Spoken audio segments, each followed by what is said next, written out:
பிஸ்மில்லாஹிர்ரஹ்மானிர்ரஹீம். அல்ஹம்துலில்லாஹ் வஸ்ஸலாத்து வஸ்ஸலாமு அலா ரசூலில்லாஹ் வ அலா ஆலி ஹிஸ்பில்லாஹ் வ பஅத். நமது டிவி நேயர்களுக்கு இந்நேர வந்தனங்கள். அஸ்ஸலாமு அலைக்கும் வரஹ்மத்துல்லாஹி வபரகாத்துஹு. இன்றைய இஃப்தார் சிந்தனையில் சஹர் செய்வதன் சிறப்பு பற்றி பார்க்க இருக்கிறோம். நபிகள் நாயகம் ஸல்லல்லாஹு அலைஹி வஸல்லம் அவர்கள் சொன்னார்கள், தஸஹரு ஃபஇன்ன ஃபிஸ் ஸஹூரி பரக்கா. நீங்கள் சஹர் நேரத்தில் எழுந்து உணவு அருந்தி நோன்பை நோற்று கொள்ளுங்கள்.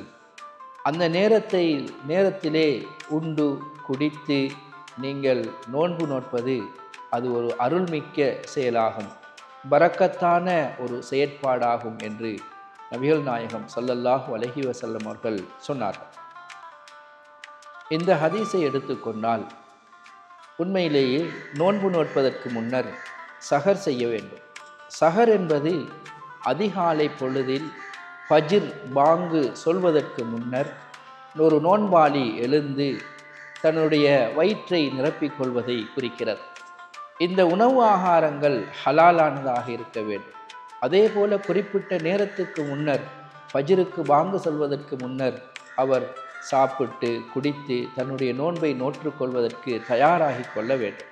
பகல் முழுக்க பசியோடு தாகத்தோடு எச்சிலை கூட விழுங்காத உன்னதமான நிலையில் இருந்து இந்த நோன்பை அவர் பேணிக்கொள்ள வேண்டும். எனவே மனிதனின் உடல் அது சக்தியின்பால் தேவையுடையதாக இருக்கிறது. அந்த சக்தியை பெறுவதற்காகவே இந்த சஹர் சாப்பாடு உணவு ஆகாரங்களை எடுத்துக்கொள்ளும்படி இஸ்லாம் எங்களுக்கு கட்டளை பிறப்பிக்கின்றது. அந்த வகையிலே சஹர் செய்யாமல் நோன்பு பிடிப்பதை விட சஹர் செய்து நோன்பு பிடிப்பதைத்தான் இஸ்லாம் வலியுறுத்துகின்றது, அதை மேன்மையாக கருதுகின்றது. ஏனென்றால் இந்த சஹர் செய்கின்ற விடயம் நோன்பின் சுன்னத்தான விடயங்களிலே, வலியுறுத்தப்பட்ட சுன்னத்தான ஒரு விடயங்களிலே அமைய பெற்றிருப்பதை பார்க்கிறோம். ஏனென்றால் அதே போல இந்த குர்ஆன் என்ற இறுதி வேதம் அருளப்படுவதற்கு முன்னர் இந்த உலகத்திலே இறைவனால் கொடுக்கப்பட்ட முன்னைய வேதங்களிலும் இந்த நோன்பு பற்றி குறிப்பிடப்பட்டிருந்தது. அந்த வேதங்களிலே சொல்லப்பட்ட நோன்பை நோட்கின்ற முறைகளிலே இந்த சஹர் என்பது இருக்கவில்லை. இதை இன்னொரு ஹதீஸிலே நபிகள் நாயகம் ஸல்லல்லாஹு அலைஹி வஸல்லம் அவர்கள் சொன்னார்கள், முஸ்லிம்களாகிய எங்களுக்கும் யூதர்களுடைய நோன்புக்கும் இடையிலான வித்தியாசம் சஹர் செய்வதாகும். எனவே அவர்கள் சஹர் செய்யாமலேயே நோன்பு நோற்று வந்தனர்.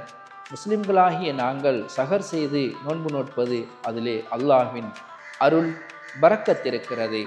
எனவே இந்த சஹர் வேளைகளிலே எழுந்து அல்லாஹுக்காக நாங்கள் தொழுவது, அவனிடம் பிரார்த்திப்பது, அவனிடம் நெருங்குவது எவ்வளவு முக்கியமோ அதுபோல நாங்கள் இந்த சஹர் உணவை ஆகாரத்தை எடுத்துக்கொண்டு நோன்பு நோட்பது இஸ்லாத்திலே வலியுறுத்தப்பட்ட ஒரு சுன்னா, நபிகள் நாயகம் ஸல்லல்லாஹு அலைஹி வஸல்லம் அவர்களுடைய ஒரு வழிமுறை.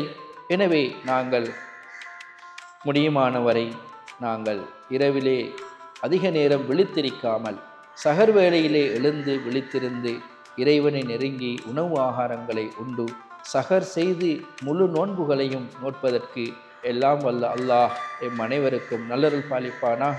வாஹிர் தஅவானா அனில் ஹம்துலில்லாஹி ரப்பில் ஆலமீன்.